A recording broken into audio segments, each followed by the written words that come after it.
500 españoles llegaron a México en 1519, y 2 años después se habían hecho de riquezas inimaginables, dinero, poder y felicidad, al menos para ellos. Así que la lógica de toda España fue, si un pelafustán sin porvenir como Hernán Cortés pudo, ¿por qué yo no? La historia solo recuerda las conquistas exitosas, como las de Hernán Cortés o Francisco Pizarro. No recuerda los episodios menos sonados, como cuando Pánfilo de Narváez, un fracasado profesional, llevó 300 hombres a Florida creyendo que era Tamaulipas y solo 4 sobrevivientes fueron encontrados en Sonora. En este video estaremos hablando del libro Una tierra tan extraña, que nos relata la historia de cómo Cabeza de Vaca se unió a la expedición que, se supone, iba a descubrir Tamaulipas, acabó en Florida y luego cruzó sin querer queriendo todo el continente norteamericano hasta la actual Sonora o California. Nuestra historia, como casi todas las historias de la época, comienza en Cuba con este muchachón. Sí, parece que Hernán Cortés es el centro del universo en el Caribe a principios del siglo XVI. Probablemente ya están familiarizados con lo que sucedió en la conquista de México. Cortés y sus 500 aventureros lograron hacerse del imperio azteca mediante una mezcla de viruela, alianzas nativas, ingenio y pura mendiga buena suerte de la mala. Ahora, eso no es importante, y esa historia siempre trae gente con opiniones muy fuertes en los comentarios. Lo importante es lo que pasó antes de que Cortés zarpara de Cuba a su aventura mexicana. Cuba era la segunda presencia española más importante en las Américas. La primera estaba en Española, hoy República Dominicana. Y su gobernador, Diego Velázquez, se había hecho fabulosamente rico durante su conquista. O al menos eso era lo que creía él. Todavía no sabía de la existencia de las montañas de oro sobre las que estaban sentados los aztecas y los incas. Velázquez tenía seleccionado a su heredero administrativo, por así decirlo, que era este completo espécimen llamado Pánfilo de Narváez. Alto, fuerte, letrado, pelirrojo, apariencia vikinga, querido por sus hombres y adorado por las mujeres, Narváez básicamente era el hombre de acción ideal de la España del siglo XVI. Y era el elegido de Velázquez para dirigir la expedición que iría de Cuba a conquistar México. Ahora, nota que nadie en este momento sabía de la existencia de Tenochtitlán. De hecho, nadie sabía nada. En lo que se preparaba la expedición y se recolectaba inteligencia sobre qué había en el continente, Cortés decidió que era ahora o nunca para un hidalgo de tercera como él y decidió lanzarse sin preguntar a México. Velázquez y Narváez quedaron tan sorprendidos que no sabían qué hacer. Su conclusión: dejar que Cortés se muriera solo a manos de los nativos y los 1000 peligros incógnitos que iban a encontrar en México. Al fin y al cabo, Cortés solo llevaba 16 caballos y 6 arcabuces. El problema es que Cortés hizo todo lo contrario y procedió a hacerse de cantidades inimaginables de oro mexica. Astutamente, Cortés agarró casi todo el oro que le entregó Moctezuma en su primera instancia y lo mandó como regalo al emperador de España en Madrid, Carlos V. Sí, el mismo güey de los chocolates. Para asegurar su lugar como gobernador de México, que, recordemos, Cortés se lanzó ilegalmente. Los barcos cargados de oro de Cortés se pararon del lado incorrecto de Cuba para aprovisionarse, pero los rumores de las riquezas aztecas llegaron a oídos de Velázquez y Narváez. Y pues estos dos no tuvieron más opción que intentar ir a arrestar a Cortés mientras él andaba a media conquista de Tenochtitlán. Narváez, el héroe fracasado de nuestra historia, se lanzó a México con 900 hombres, esperando una victoria muy sencilla sobre Cortés. Al fin y al cabo, Hernán solo traía 500 pelafustanes y ya había perdido bastantes en sus encuentros iniciales con los primeros grupos indígenas que se encontró. Pero Narváez no contaba con algo. Era un absoluto incompetente táctico y Cortés era bastante astuto. Narváez perdió la mitad de sus hombres antes de comenzar la batalla. Simplemente se cambiaron de bando. Sus aliados indígenas decidieron no apoyarlo. Para el final del pleito, Narváez había perdido un ojo, fue apresado y la mayoría de sus hombres solo sirvieron para rellenar las filas de Hernán Cortés. Narváez fue devuelto a España tras la victoria final de Hernán Cortés sobre los mexicas, donde hizo por recuperar su honor y su legado, y seguir con sus grandes planes de hacerse rico a expensas de los indígenas. Las historias sobre las montañas de oro aztecas dieron pie a una fiebre en España de ir a conocer toda América en busca de más y más y más oro. La idea era que iba a haber 20 imperios aztecas en América. Y el siguiente objetivo de la lista de la corona española era el río Pánuco, entre la actual Tamaulipas y Veracruz. Mediante sus contactos en la corte, Narváez logró asegurar un enorme adelantamiento, una misión por parte del rey para conquistar Pánuco y hacerse con todas las tierras desde ahí hasta Florida. Y aquí es donde se encuentra nuestro héroe de verdad, Cabeza de Vaca. Cabeza de Vaca fue asignado el tesorero real a esta expedición. Ahora, la expedición traía 600 personas en total, 300 hombres para conquistar Pánuco, los marineros que iban a manejar los barcos y mujeres que iban a posteriormente ayudar con el asentamiento. La misión era armar un asentamiento permanente y aparte explorar toda el área y encontrar lo que esperaban fuera otro imperio azteca. Pero todo salió mal desde el principio. Resulta que en el Caribe se formaban estas tormentas circulares que los españoles no conocían, pero los indígenas locales llamaban huracán. Probablemente han oído hablar de ellas. Y pues la expedición tuvo que pasar casi un año entero en Cuba esperando a que pasara la tormenta de ciclones, obviamente gastando comida que no tenían.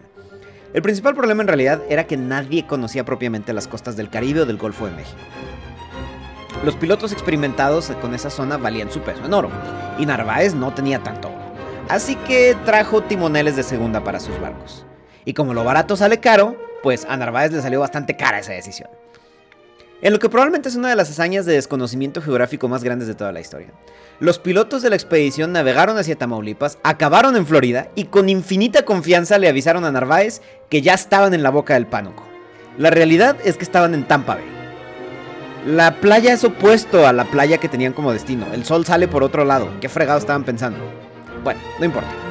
Evidentemente no estaban pensando porque Narváez y sus 300 hombres se bajaron de los barcos, decidieron cruzar el Pánuco, o sea, la bahía de Tampa, a pie, mientras que los barcos con los marineros y las mujeres se adelantaban y los veían del otro lado. Esa decisión selló el destino de la expedición. Los barcos se adelantaron de más y los hombres de a pie se acabarían por perder. Nunca jamás volverían a verlo. No valió verga, no estás viendo, pues. Narváez comenzaría a cruzar la bahía de Tampa, donde se encontraría con varios grupos indígenas. Algunos familiares con los europeos, otros no. Pero en su afán de correrlos lejos de sus tierras, a que fueran a hacerle daño a otros indígenas, los indios le comunicaban a los españoles usando señas que había una tierra más al norte llamada Apalache, más rica que el imperio azteca con toneladas y toneladas y toneladas.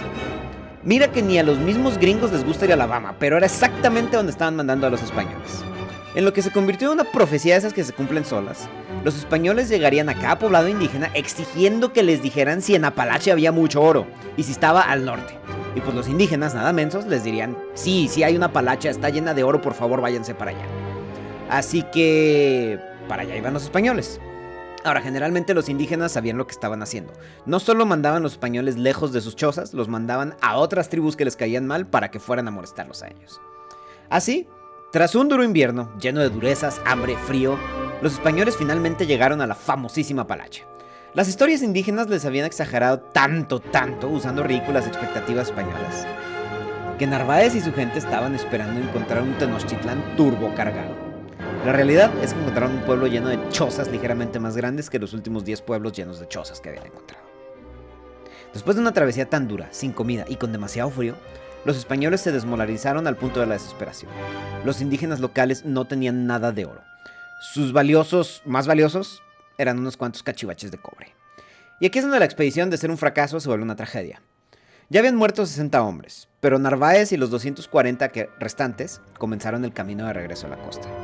Camino arduo y difícil, y desesperante, porque descubrieron que efectivamente los barcos que se supone los estaban esperando ya se vienen. Entonces entró el pánico. El plan que se inventaron para salir adelante no fue nada fenomenal. Construir varias balsas rectangulares de troncos amarrados con pelos de caballo para navegar directo al oeste hacia el verdadero río Pánuco, que era la misión original. Esto terminó también como podía esperarse. La mayoría de los españoles no sabían nadar. Las balsas estaban construidas de la manera más cutre imaginable. Era imposible que no se mojaran sus pasajeros, que iban 50 por balsa con escaso espacio personal. O sea, sí, había que dormir uno que otro. Ah, y para variar, se venía el invierno. Como no traían ropa de invierno y todos iban a estar mojados, decidieron que la mejor manera de viajar era desnudos, así que todos los españoles abandonaron su ropa en la playa. Ahora, aquí el problema es que Norteamérica del siglo XVI era considerablemente más fría que Norteamérica hoy en día. Por ejemplo, los volcanes Iztaccíhuatl y Popocatépetl sí tenían nieve en esa época. Así que pasar el invierno en una balsa permanentemente mojado y sin nada que comer no era exactamente una genialidad. Los conquistadores pronto se encontraron con que no había agua potable en el mar. Obviamente, varios se murieron de sed y otros tuvieron que tomar agua salada y también se murieron.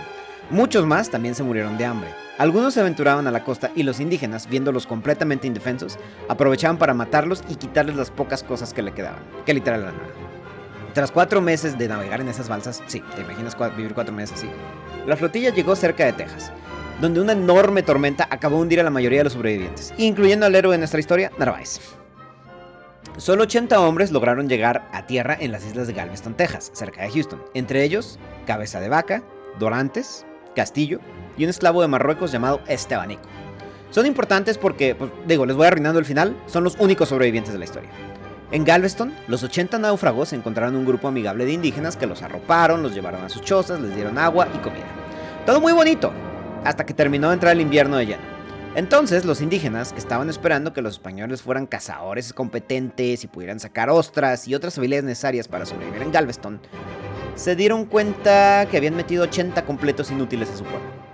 Rápidamente, las relaciones indio-español deterioraron, con los indígenas esclavizando a los españoles y convirtiéndolos en su propiedad para justificar el seguirlos manteniendo.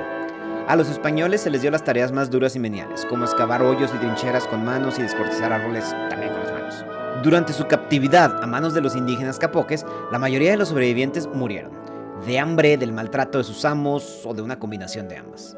Solo Cabeza de Vaca, Dorantes, Castillo y Estebanico lograron escapar Galveston hacia Texas. Su estadía en Texas y luego en Tamaulipas no fue nada agradable. Cayeron varias veces en la esclavitud, pero de otras tribus indígenas. Y los sobrevivientes pasaron un par de años viviendo de comer tunas y sirviendo a sus amos indígenas hasta que finalmente pudieron escapar. Para este entonces ya habían pasado 5 años en total de que habían llegado a Florida. Viajando hacia el Pánuco, sucede un revés a la mala suerte de la historia tan improbable que si fuera película de Hollywood dirías, ¿qué pasados de lanza? Se les acabaron las ideas. Resulta que Cabeza de Vaca y sus 3 compañeros fueron llevados a una tribu indígena donde había un malherido por flechas de combate con otra tribu vecina. Ahora, ninguno de los españoles era doctor, y la medicina europea de esa época era difícilmente calificada de medicina, era más como una manera elaborada de matarte. Pero los indígenas les pidieron que curaran a su compañero. Los 4 cristianos hicieron lo único que sabían hacer: rezar un Padre Nuestro sobre el malherido, repetir la señal de la cruz y pedirle a Diosito que lo ayudara. El indígena pues obviamente se murió y los 4 dijeron, bueno, aquí se acaba nuestra carrera de doctores. Pero milagrosamente, unas horas después, el muertito se levantó de su lecho, andaba totalmente entero y diciendo que ya no sentía nada de dolor, que los 4 cristianos lo habían curado. Aunque hasta la fecha los historiadores y científicos debaten qué fue exactamente lo que sucedió y el rol del efecto placebo sobre los indígenas, aquí comienza un nuevo capítulo en la historia de nuestros 4 sobrevivientes. Los indígenas rápidamente elevaron a los 4 cristianos al rango de curadores chamán y su reputación se esparció a los demás pueblos. Cientos y cientos de indígenas vinieron con ellos a exigir que los curaran y llevarlos a sus pueblos a curar gente enferma. Estando a escasos 2 días de alcanzar al Pánuco, Cabeza de Vaca y sus compañeros viraron hacia el oeste y comenzaron una travesía increíble que los llevaría hasta el Océano Pacífico. Constantemente ayudados por sus anfitriones indígenas, sus vidas de chamán itinerante fueron totalmente diferentes a las experiencias que tuvieron como conquistadores y como esclavos. Cabeza de Vaca, Dorantes, Castillo y Estebanico eran llevados de tribu en tribu, realizando curaciones, milagros y practicando medicina europea muy rudimentaria. Resulta que el papá de Castillo sí era doctor en España, entonces algo se le debió haber pegado. Los indígenas estaban convencidos de que eran curadores milagrosos gracias al color de piel único. Eran 3 blancos y un negro, nadie había visto eso jamás en esas zonas. Y su religión cristiana también ayudaba. Así que los 4 exploradores fueron abriéndose camino a través del norte de México y el sur de Estados Unidos, cruzando constantemente entre la frontera entre Coahuila, Texas, Arizona, Chihuahua, Sonora y finalmente, tal vez, no nos queda claro, llegaron a California. Aunque Cabeza de Vaca relató todo esto espléndidamente ya de regreso a España, mucho de lo que escribió sigue confundiendo a los historiadores sobre su ruta real. Solo se sabe que efectivamente llegó hasta el Pacífico. Ahí, nuestros 4 cristianos sobrevivientes se encontraron con otro grupo de conquistadores españoles. Esta vez probablemente los villanos más grandes de la historia de la conquista de México.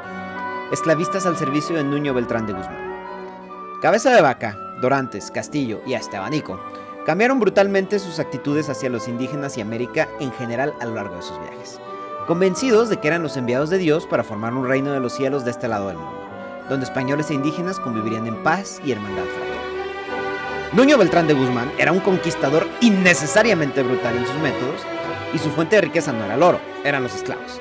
Tras rescatar a los 4 chamanes curanderos que probablemente no querían ser rescatados, se rió en su cara de sus designios de paz y amor y los mandó de regreso a la ciudad.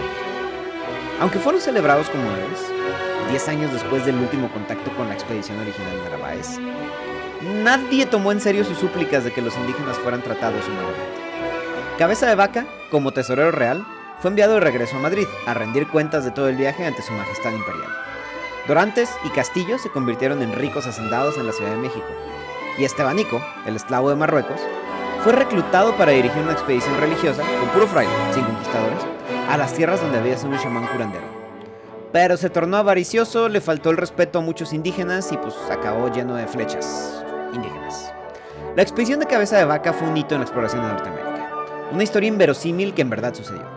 Aunque sus efectos inmediatos fueron darle más información a los conquistadores que habitaban el centro de México y cimentar el poder del virrey español por encima de Hernán Cortés, por temas de política interna de México post-conquista. La verdad es que el recuento de Cabeza de Vaca nos ofrece una ventana a un mundo que difícilmente conocemos y probablemente nunca entenderemos en realidad. ¿Cómo era la vida en el norte de México antes de que la viruela acabara con todas esas tribus que los 4 cristianos lograron conocer en sus lugares?